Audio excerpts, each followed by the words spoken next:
Wyatt Sterling's heart was a fortress, built brick by brick over years of betrayal. And no one, not even the most charming suitor, had ever breached its walls. Until that sweltering August afternoon in San Francisco, we stepped into a cramped coffee shop and saw him. Ezra Malone, all golden curls and quiet defiance, was about to unravel everything Wyatt thought he knew about love. The bell above the door jangled as Wyatt entered Bean Haven, a cozy hole-in-the-wall nestled between towering glass offices in the financial district.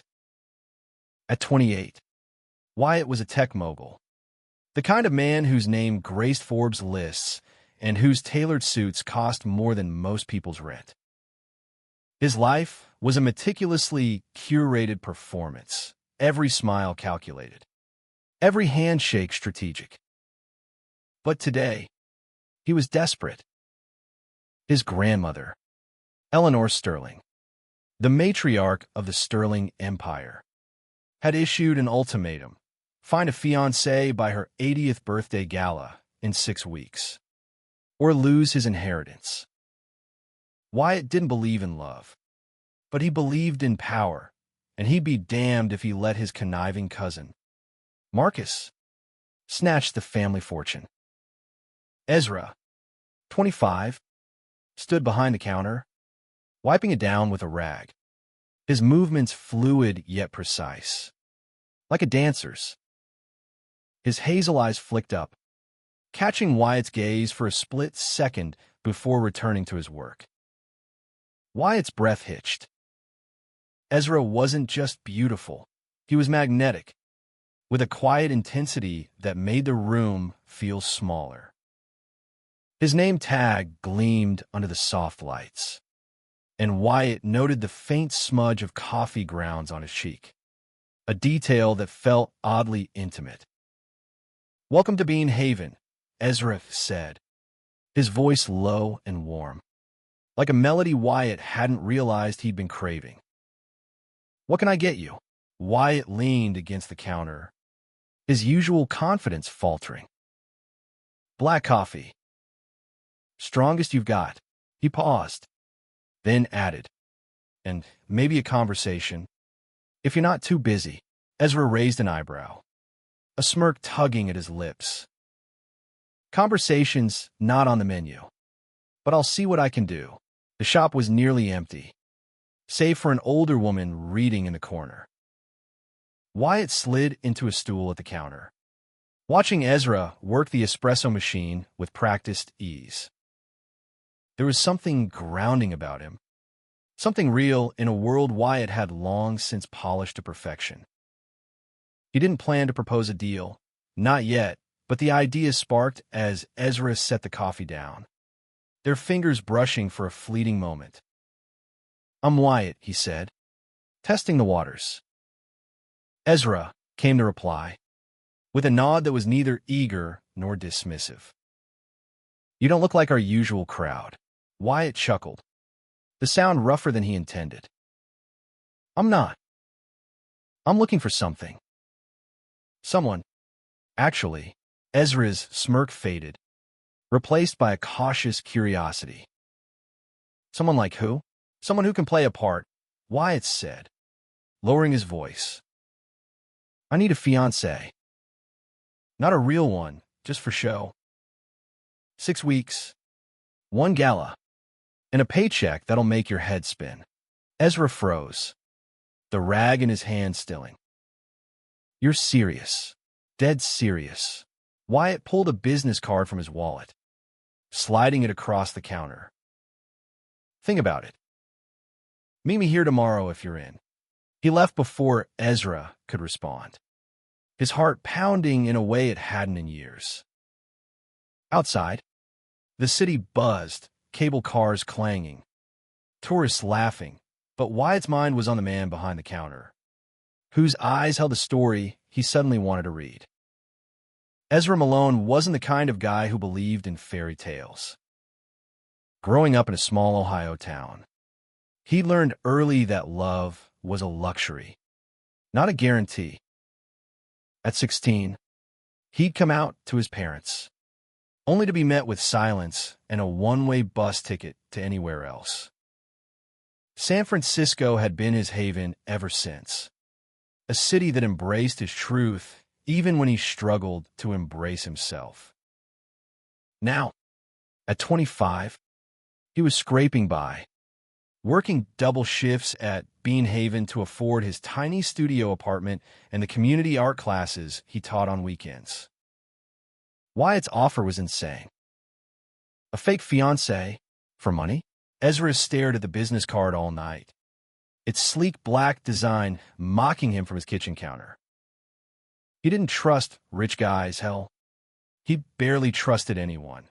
But the number Wyatt had casually mentioned over a second coffee was enough to pay off his student loans and fund his dream of opening an art studio for queer youth. Still, something about Wyatt's piercing blue eyes lingered, like a song stuck in his head. The next day, Ezra showed up early, his heart a tangle of nerves and defiance. Wyatt was already there, seated at a corner table, looking like he'd stepped out of a magazine.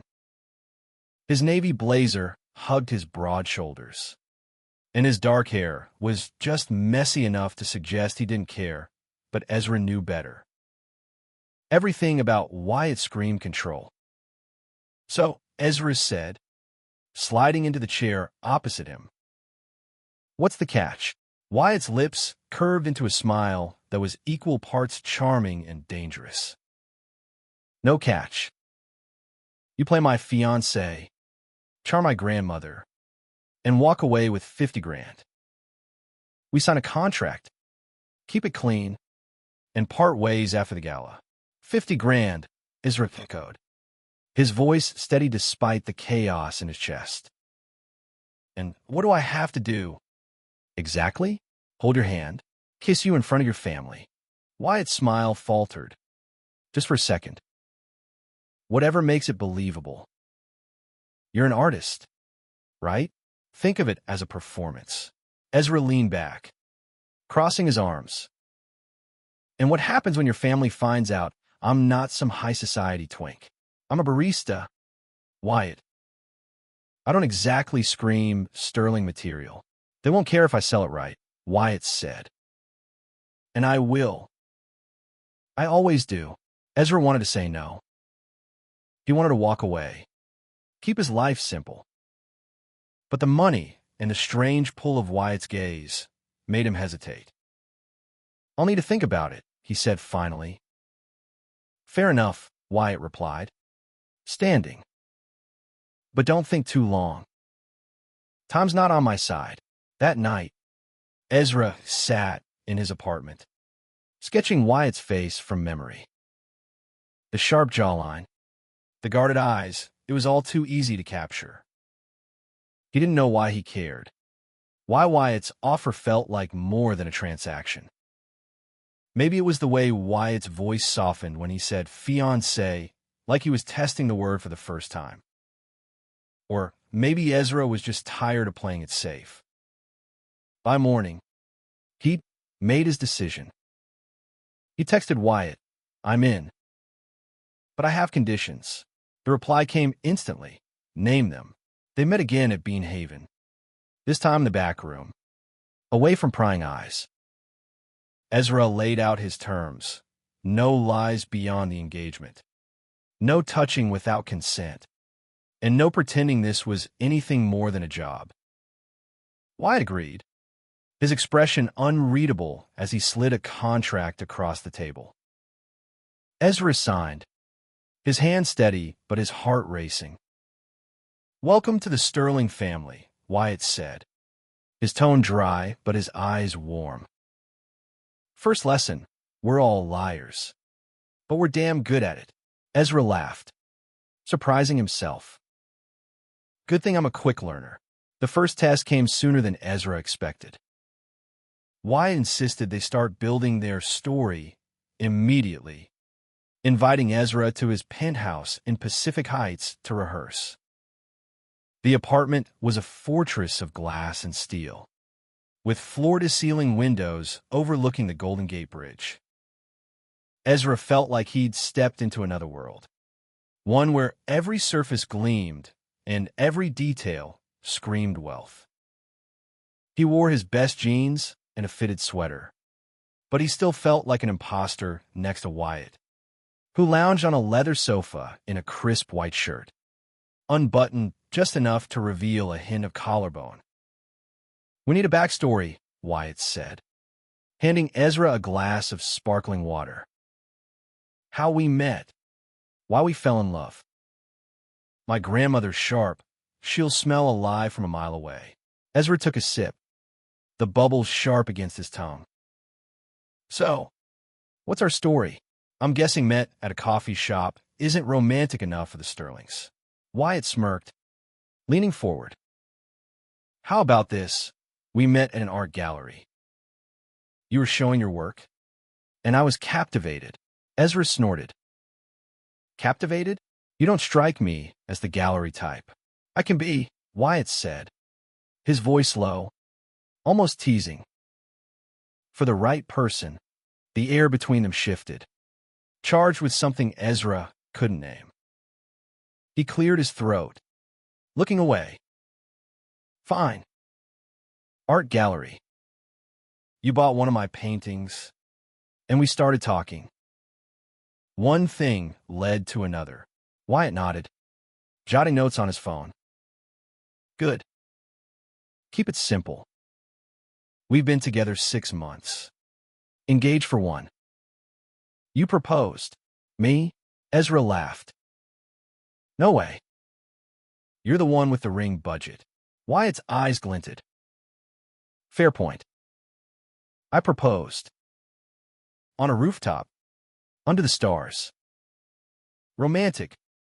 Believable." They spent hours crafting details, favorite dates, pet names, quirks they'd noticed about each other. Ezra learned Wyatt hated olives and loved jazz, while Wyatt memorized Ezra's habit of sketching when nervous. By the time they finished, Ezra felt like he was drowning in Wyatt's world, every fact a thread tying him closer to a man he barely knew. The next week was a whirlwind. Wyatt dragged Ezra to high-end boutiques, insisting he needed a wardrobe to match the sterling image. Ezra resisted at first, uncomfortable with the price tags, but Wyatt's charm and his credit card wore him down.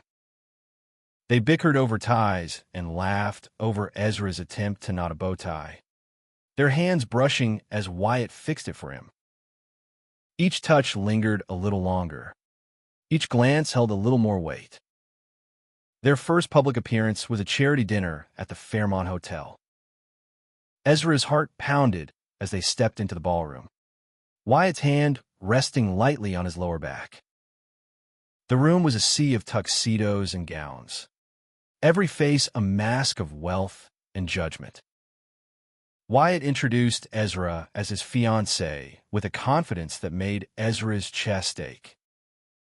They danced, Wyatt leading with a grace that surprised Ezra, their bodies moving in sync to a slow waltz. For a moment, it felt real, too real. "You're good at this," Ezra murmured, his lips close to Wyatt's ear. "You have no idea," Wyatt whispered back, his breath warm against Ezra's skin. But the illusion shattered when Marcus, Wyatt's cousin, cornered them later. Marcus was all sharp edges and sharper smiles, his eyes raking over Ezra like he was a puzzle to be solved. "So, you're the one who tamed Wyatt," Marcus said, his tone dripping with skepticism. "How quaint," Ezra bristled, but Wyatt's grip on his arm tightened, a silent warning. "Ezra is more than you'll ever understand." "Marcus," Wyatt said coolly, "jealousy doesn't suit you." Marcus laughed, but his eyes were cold. "We'll see how long this lasts." Back at Wyatt's penthouse, Ezra paced, adrenaline still coursing through him. "Your cousin's a snake," he said, tossing his jacket onto a chair. He knows something's off. He's always looking for a weakness, Wyatt said, pouring himself a whiskey. Ignore him. Easy for you to say, Ezra snapped. I'm the one who looks like a fraud out there. Wyatt set his glass down, crossing the room in 3 strides. You're not a fraud. You're doing better than I could have hoped. Ezra met his gaze, searching for a lie, but finding only sincerity. Why me? Wyatt, you could have picked anyone. Someone who fits in your world. Wyatt hesitated, his jaw tightening. Because you're real, he said finally. Everyone else in my life is playing a game. You're not. Ezra's breath caught. He wanted to argue, to keep the walls up, but Wyatt's closeness was disarming. They stood inches apart, the city lights casting shadows across Wyatt's face. For a moment, Ezra thought Wyatt might kiss him. For a moment, he wanted him to. But Wyatt stepped back, clearing his throat. We should practice the proposal story again. Grandmother will ask. Ezra nodded, swallowing the ache in his chest. Right. Business as usual. As the weeks passed, their charade deepened. They attended dinners, galas, even a weekend retreat at the Sterling Estate in Napa Valley. Ezra charmed Wyatt's grandmother, Eleanor, with stories of his art and his work with queer youth. She was formidable, her sharp eyes missing nothing, but Ezra's warmth softened her. Wyatt watched, amazed, as Ezra navigated his world with a grace he hadn't expected. But the closer they got, the harder it was to ignore the truth. Every touch, every shared laugh, blurred the line between pretense and reality. Ezra caught himself staring at Wyatt's hands, imagining them on his skin. Wyatt found himself memorizing Ezra's smile, the way it lit up a room. They were playing a dangerous game, and neither was sure who was winning. One night, after a long day of rehearsals, they sat on Wyatt's balcony, the city sprawling below. Ezra sketched in his notebook, the pencil scratching softly. Wyatt watched, his heart heavy with a feeling he couldn't name. What are you drawing? Wyatt asked, leaning closer. Ezra hesitated, then turned the sketchbook. It was Wyatt, captured in mid-laugh, his eyes bright and unguarded. You, Ezra said simply. The real you. Wyatt's throat tightened. For the first time in years, he felt exposed, not as a Sterling, but as a man. Ezra, he started, but the words died. He didn't know how to say what he felt. Didn't know if he could. Ezra closed the sketchbook, his voice soft. We're in trouble, aren't we? Wyatt didn't answer. He didn't need to. The gala was 3 weeks away, and the weight of their charade pressed harder on Ezra. He'd never been good at lying, and pretending to love Wyatt was starting to feel like the truth. Every shared glance, every accidental touch, chipped away at his resolve. He caught himself daydreaming about Wyatt's laugh, the way his voice softened when they were alone. It was dangerous, this pull, and Ezra knew he was falling too fast. Wyatt, meanwhile, was unraveling in his own way. He'd built his life on control, but Ezra was a variable he couldn't predict. The barista-turned-fake fiancé was too genuine, too vibrant, and Wyatt found himself craving their moments together, moments that had nothing to do with the contract. He started finding excuses to see Ezra outside their scheduled rehearsals, inviting him to jazz clubs or late-night walks along the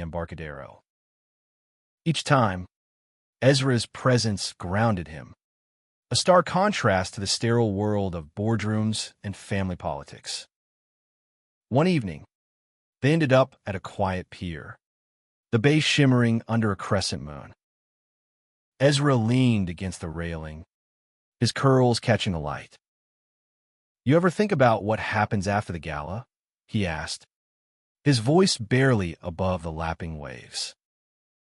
Wyatt tensed, his hands gripping the railing. "You get your money. I get my inheritance. We move on." Ezra's laugh was bitter.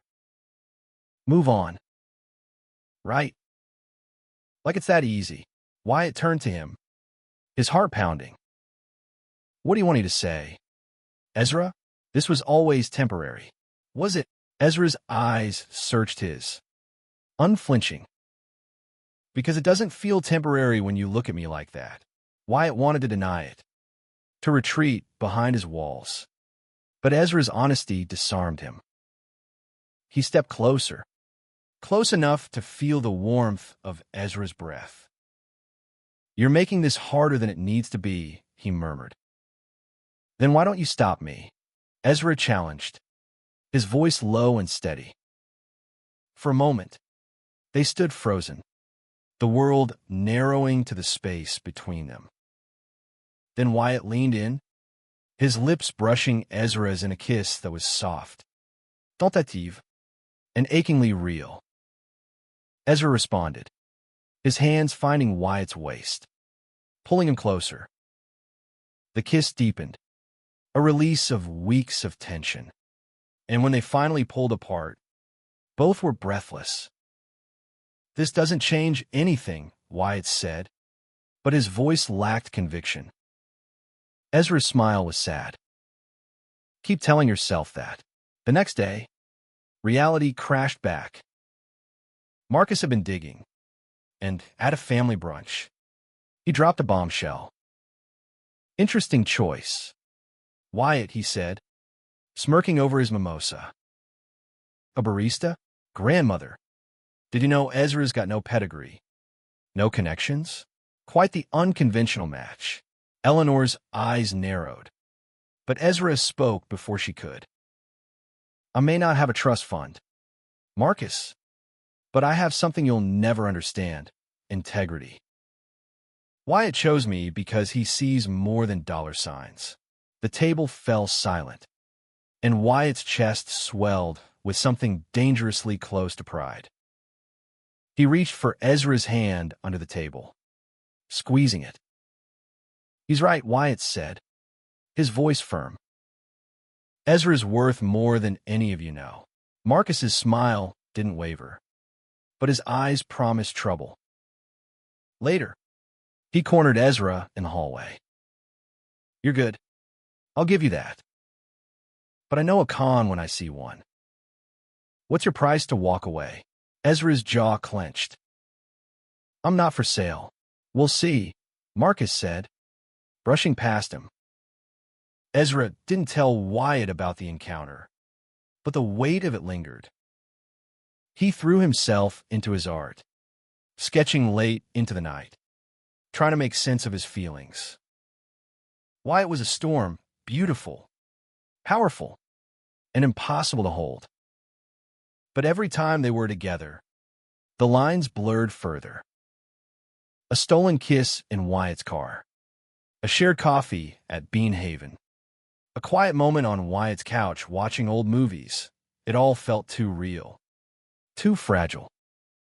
Wyatt, too, was struggling. He'd never let anyone close, not after his ex.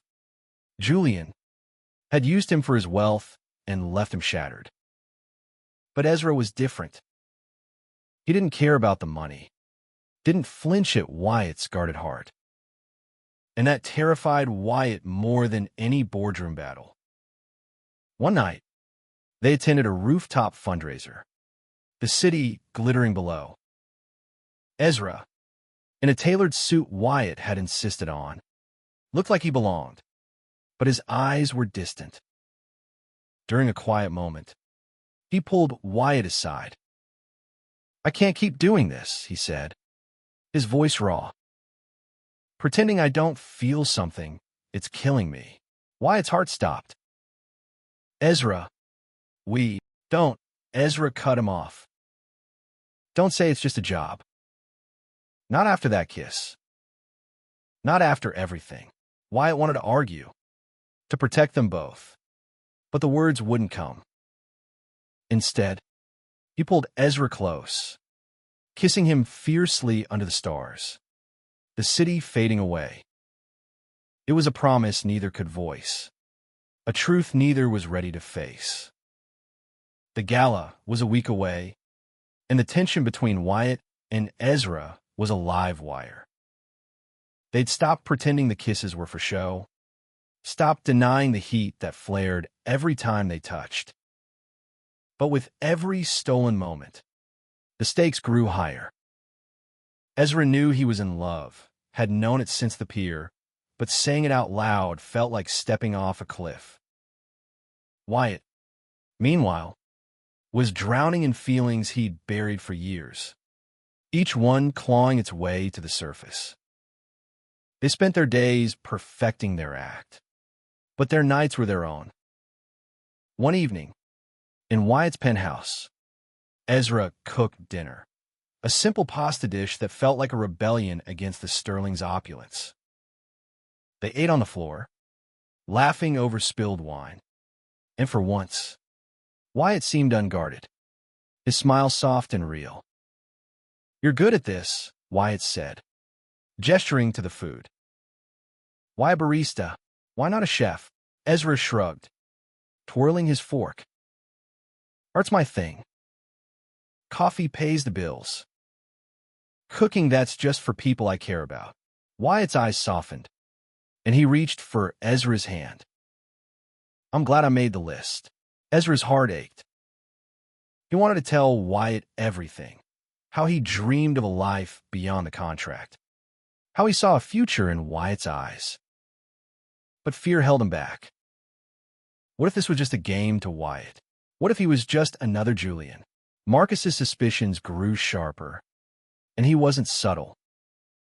He hired a private investigator, and soon, whispers reached Wyatt's ears. Marcus had photos of Ezra at Bean Haven, proof he wasn't the polished fiancé Wyatt claimed. At a tense family dinner, Marcus slid a folder across the table to Eleanor. "Thought you should know who you're welcoming into the family," he said, his voice dripping with venom. Ezra's stomach dropped as Eleanor opened the folder, her expression unreadable. Wyatt's hand found his under the table, a silent anchor. "This changes nothing," Wyatt said, his voice like steel. "Ezra's my choice. Deal with it." Eleanor's gaze lingered on Ezra, sharp but not unkind. "I don't care where you came from, Ezra," she said finally. "I care about who you are to my grandson. Prove me right." Ezra nodded, his throat tight. "I will." But Marcus wasn't done. He cornered Ezra again, this time with a check. 100,000, he said. "Leave now, and it's yours." Ezra tore the check in half, his hands shaking. "I'm not your pawn, Marcus." And neither is Wyatt.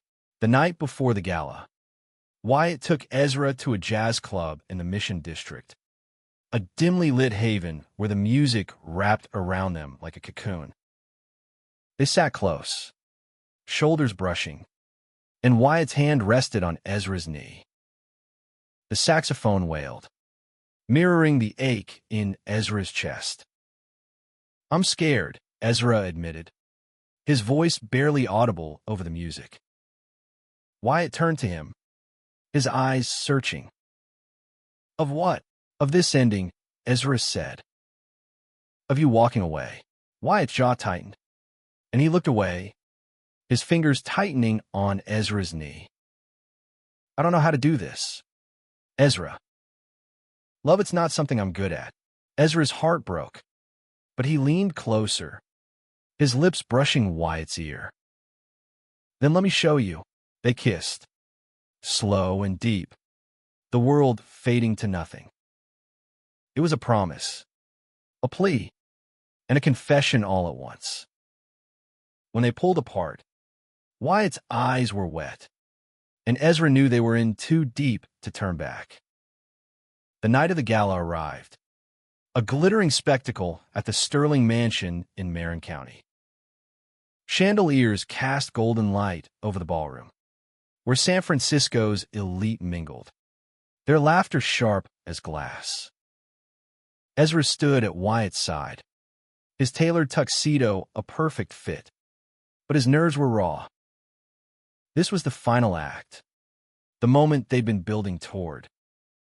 But all he could think about was Wyatt's hand in his, warm and steady. Eleanor took the stage, her presence commanding. "Tonight, we celebrate family," she said, her eyes finding Wyatt and Ezra. "And new beginnings."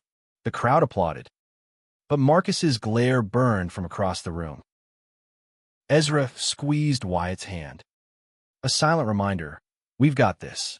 They danced, their movements fluid, practiced, but charged with something deeper. Wyatt's hand rested on Ezra's waist, his thumb brushing slow circles that made Ezra's skin tingle. "You're incredible," Wyatt whispered, his voice rough with emotion. Ezra smiled, his heart pounding. "You're not so bad yourself." But the night wasn't without its shadows. During a break, Marcus approached, a glass of champagne in hand. "Enjoying your moment, Ezra," he said, his smile venomous. "It won't last."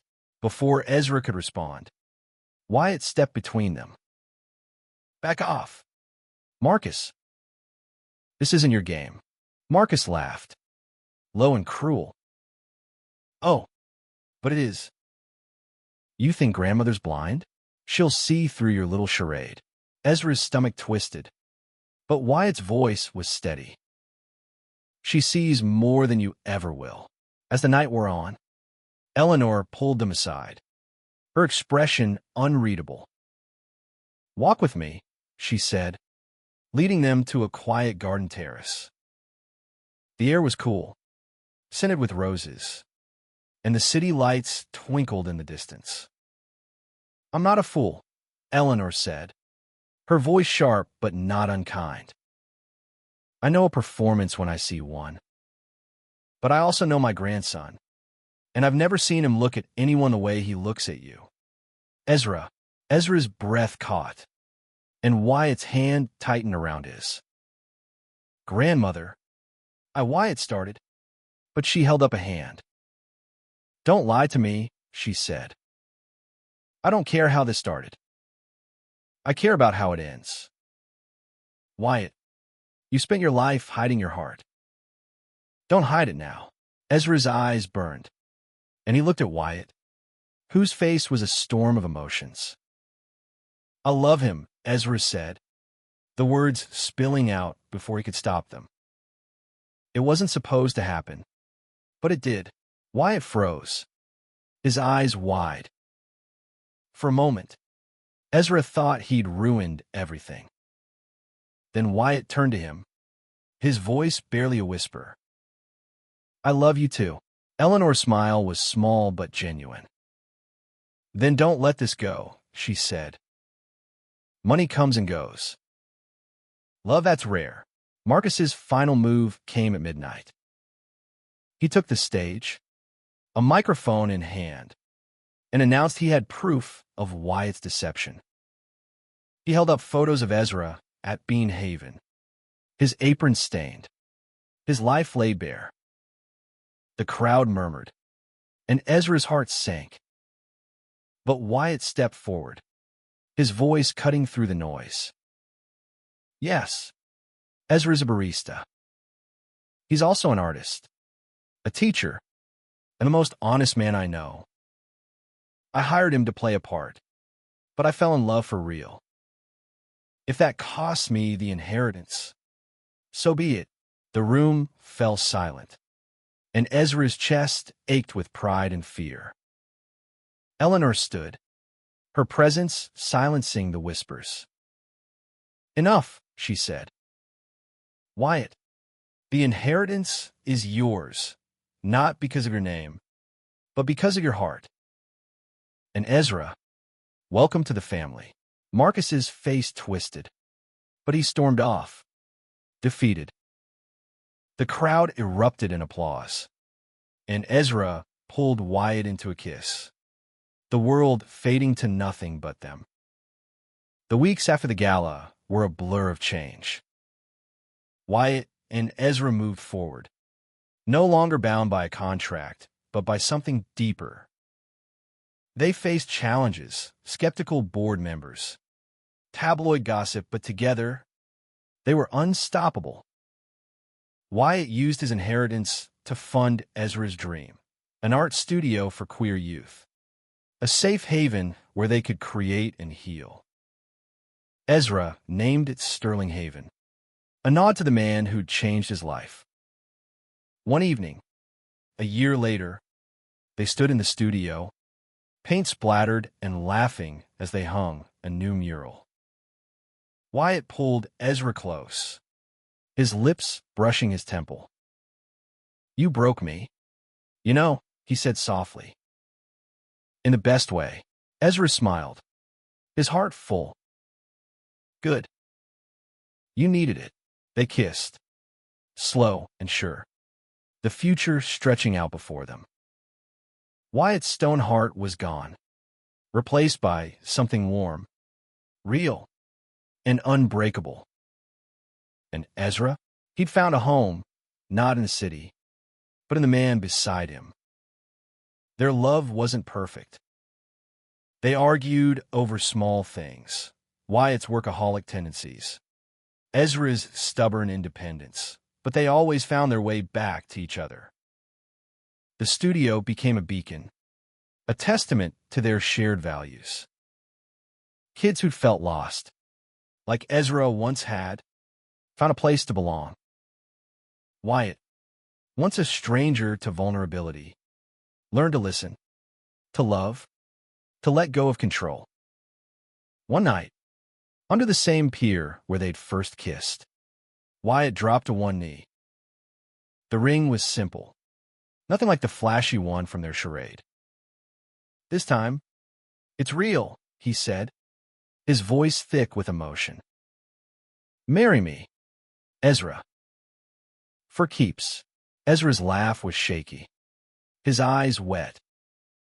"Yes," he whispered, pulling Wyatt up into a kiss that felt like a vow.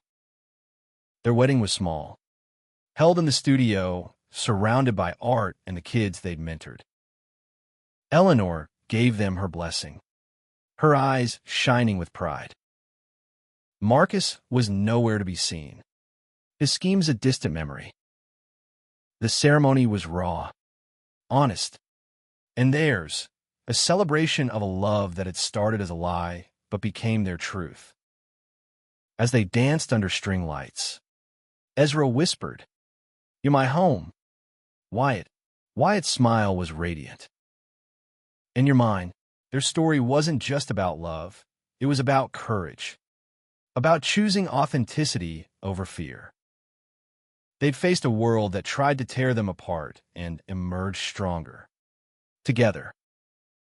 And in that, they found a legacy worth more than any fortune.